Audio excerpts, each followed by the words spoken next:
বৃহত্তর দোল উৎসবের সপ্তাহব্যাপী এই অনুষ্ঠানের এই ষষ্ঠ দিনের সন্ধ্যায় আপনারা দেখতে চলেছেন এক অসাধারণ অভিনব নৃত্যনাট্য দ্রৌপদী পরিবেশনায় Batanagar art to create dance একাডেমির যাজ্ঞসেনী। মূল ভাবনা ও নৃত্য পরিকল্পনা পরিচালনায় শ্রী কুশল চক্রবর্তী। ভাষ্য রচনা মেঘনা নন্দী। ভাষ্যপাঠে পার্থ প্রতিম দে, রাহুল মজুমদার ও মেঘনা নন্দী। আবহ আয়োজন সুব্রত প্রামাণিক, স্টুডিও প্রোমিক্স।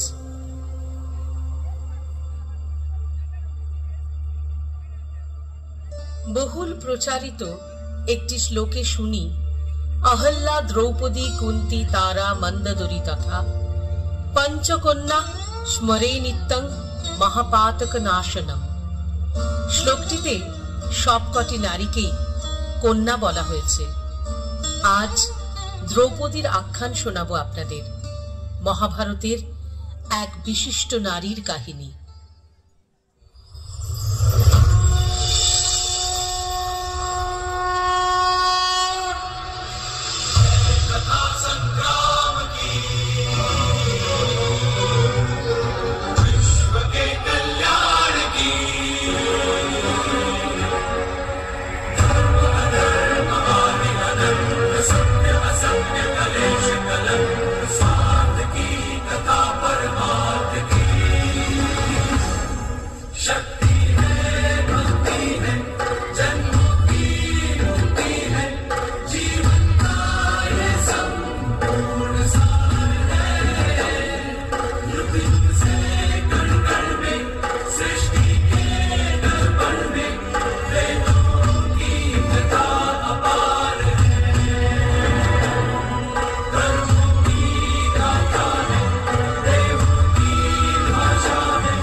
একসময় দ্রুপদ রাজা দ্রোণের কাছে যুদ্ধে পরাজিত হলে যাচক ও উপযাচক নামে দুই পুরোহিতের শরণাগত হয়ে তিনি বলেন, আমাকে এমন পুত্রকন্যা দাও যারা দ্রোণের মৃত্যু ঘটাতে পারবে।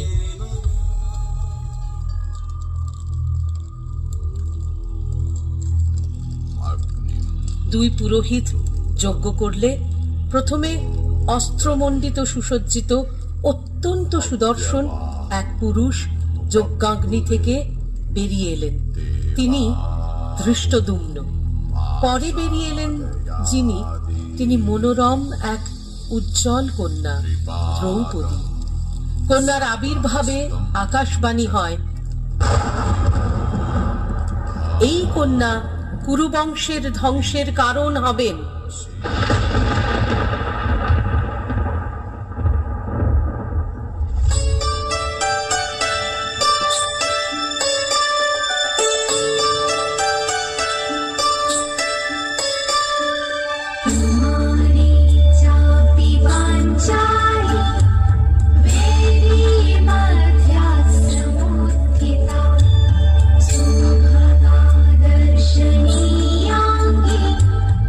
Baby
পঞ্চম জন্মে তিনি হলেন দ্রৌপদী।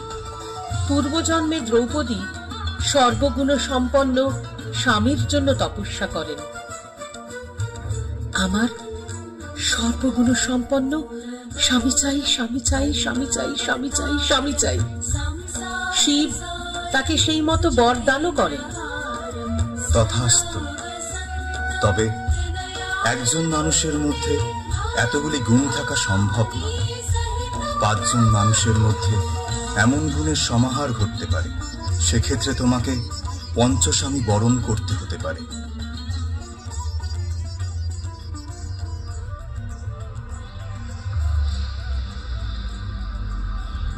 যথাকালে বীর্য শুক্লা দ্রৌপদীর স্বয়ম্বর সভার আয়োজন হয়। সেখানে ব্রাহ্মণ বেশী তৃতীয় পাণ্ডব অর্জুন ছিলেন। সভায় উপস্থিত ছিলেন কৌরব পক্ষ। সুতপুত্র কর্ণ যখন এই মৎস্যচক্ষু ভেদ করার উপক্রম করেন, তখন দ্রৌপদী বলে ওঠেন, আমি সুতপুত্রের গলায় বরমাল্য দেব না।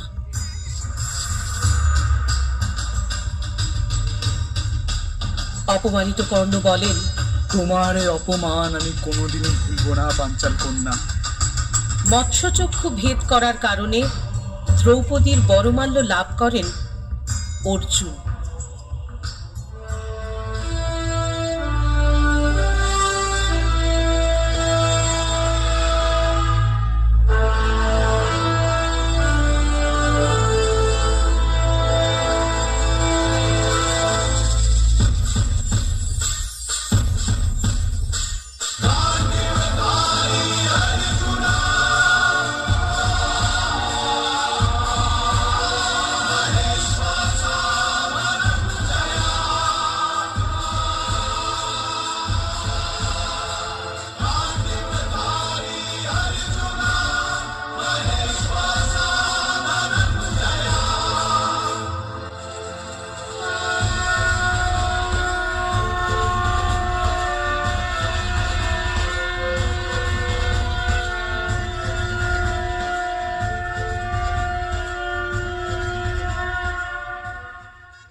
গেলেন।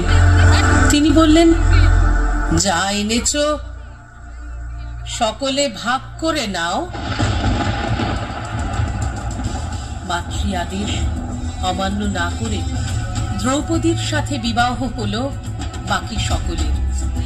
কিন্তু দ্রৌপদী, তিনি যে মনে মনে ভালোবেসেছিলেন অর্জুনকে, শুধু অর্জুন, তার জীবনের সব থেকে পরম প্রাপ্ত পুরুষ, তার গলায় দিতে চেয়েছিলেন বরমাল্যখানি। কিন্তু হায় অদৃষ্ট, এ কি হলো?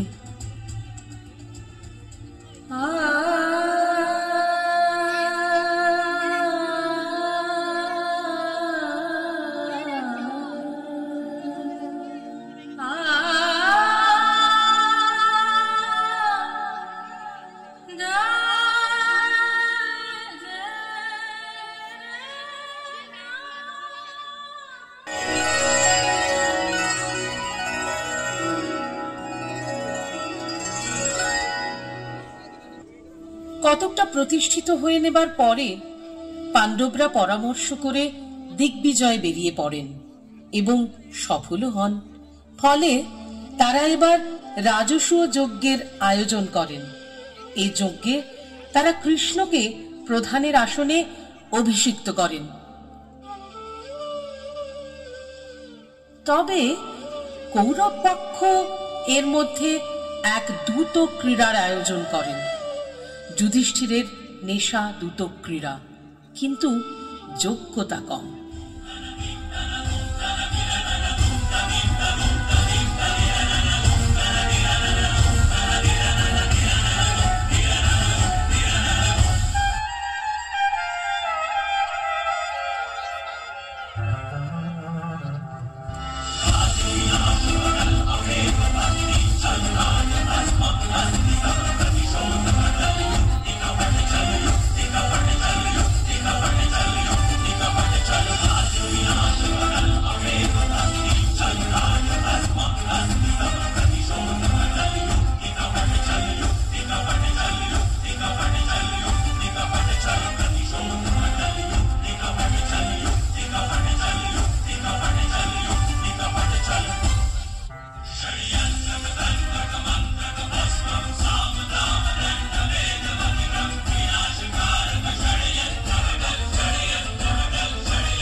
একে একে সব সম্পত্তি ও 4 ভাই খেলায় পণ রেখে হেরে গেলেন।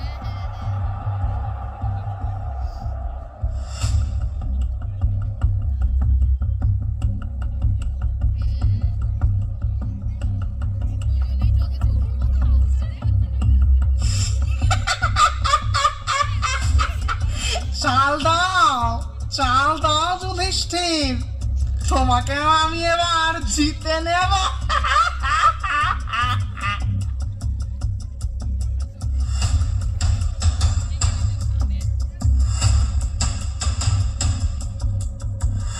হেরে গেলেন যুধিষ্ঠির।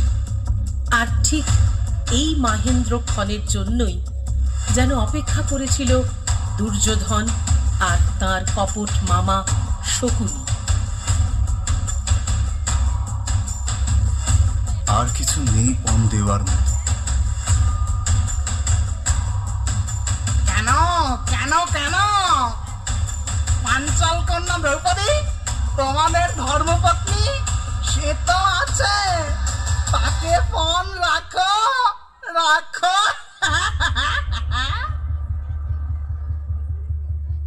এ হয় না, এ হয় না, এ হতে পারে না।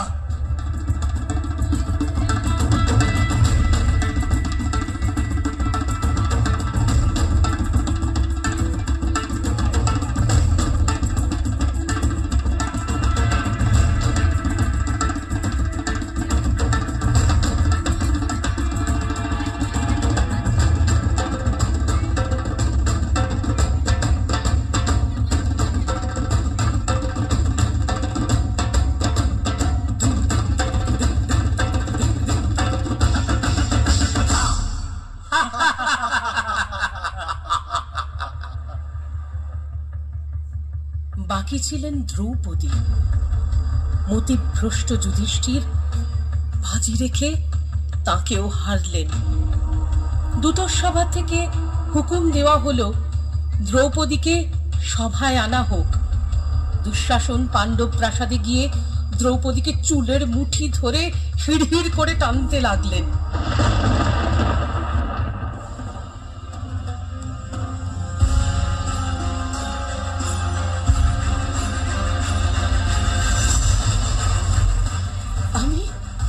আমি রাজকন্যা, রাজকুলবোধা, রজস্বলা, এই অবস্থায় প্রকাশ্য সভায় টেনে নিয়ে যেও না দুঃশাসন। চল চল, আরে না গেলে তোকে তোর চুলের মুঠি ধরে টানতে টানতে নিয়ে যাব সবাই। চল।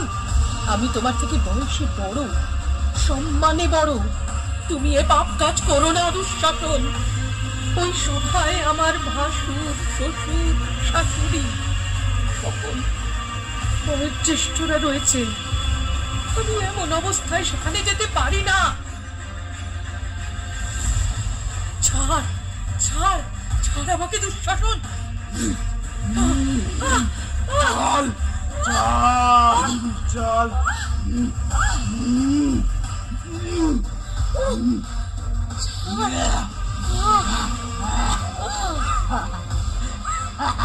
তার সমস্ত মিনতি অগ্রাহ্য করে দুঃশাসন তাকে সভায় নিয়ে আসে।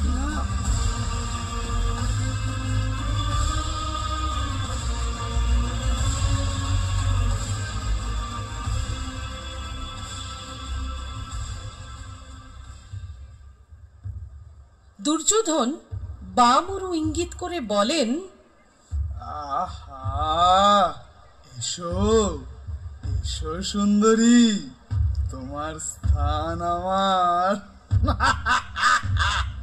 দুর্যোধন! দ্রৌপদী যখন পঞ্চস্বামী গ্রহণ করেছেন তখন তো তিনি পতিতা। দ্রৌপদীর প্রতি আমাদের সকলেরই অধিকার আছে।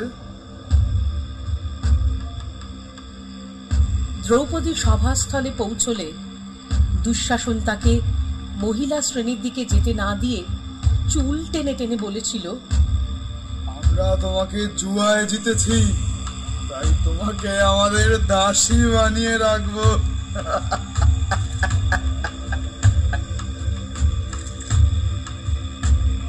পাণ্ডবদের চূড়ান্ত অপমান করার জন্য দুর্যোধন দ্রৌপদীকে বিবস্ত্র করার আদেশ দেন।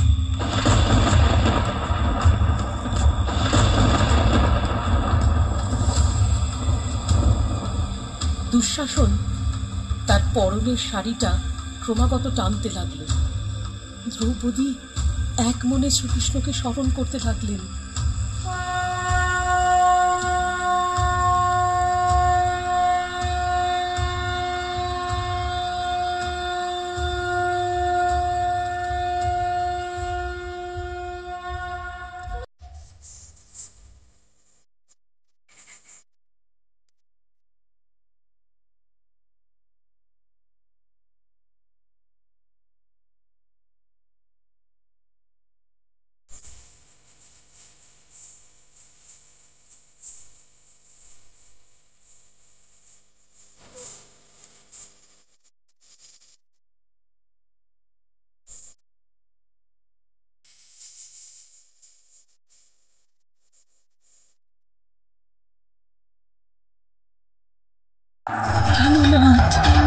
একদিন যে বস্ত্রখণ্ড দিয়ে তোমার রক্তক্ষরণ বন্ধ করেছিলাম, আজ সেই বস্ত্রে পাপী লোভীদের হাত পড়েছে।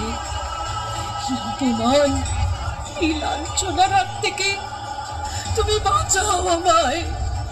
হা কৃষ্ণ, হা কৃষ্ণ, হা কৃষ্ণ।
দুঃশাসন যতই চেষ্টা করতে লাগলো, কিন্তু ছাড়িয়ে নেওয়া শাড়ির স্থানে তৎক্ষণাৎ দেখা দিল নতুন এক বস্ত্র।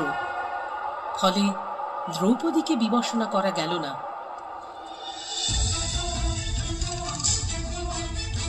এই তীব্র অপমানের জ্বালা সহ্য করতে না পেরে দ্রৌপদী ওই ধরা সভায় বলেন, কুরুবংশ ধ্বংস হবেই। আমার এই অপমানের প্রতিশোধ নেবেন আমার পঞ্চ পাণ্ডব স্বামীরা। আমি আজ এই স্থানে প্রতিজ্ঞা করছি, এই কেশরাজি ততদিন অব্দি উন্মুক্ত রাখব যতদিন না পর্যন্ত ওই পাষণ্ড দুঃশাসনের বুক চেরা রক্তে নিজের কেশরাজি ধৌত করতে না পারি। ওই ভরা সভায় ভীম প্রতিজ্ঞা করেন, যে বাম উরু দেখিয়ে দুর্যোধন দ্রৌপদীকে অপমান করেছিলেন, সেই বাম উরু তিনি গদার আঘাতে চূর্ণ বিচূর্ণ করবেন। আর যে দুঃশাসন দ্রৌপদীর চুলের মুঠি ধরে টেনে এনেছিল, সেই দুঃশাসনের বুক চিরে রক্ত পান করবেন। আর তারপর সেই রক্তাক্ত হাতে চুল বেঁধে দেবেন দ্রৌপদীর। আমি পাঞ্চাল কন্যা, হস্তিনাপুরের রাজকুলবধূ, আমি অভিশাপ দিচ্ছি যে শান্ত হও বাছা, শান্ত হও। এই অভিশাপ তুমি ফিরিয়ে নাও মা, এই অভিশাপ তুমি ফিরিয়ে নাও। মহারাজ, রাজকুলবধূর এই অপমান অসহনীয়। মহারাজ ধৃতরাষ্ট্রের বরে দ্রৌপদী পাণ্ডবদের মুক্ত করেন। আর কৃষ্ণ দ্রৌপদীর সখা, তিনি বলেন,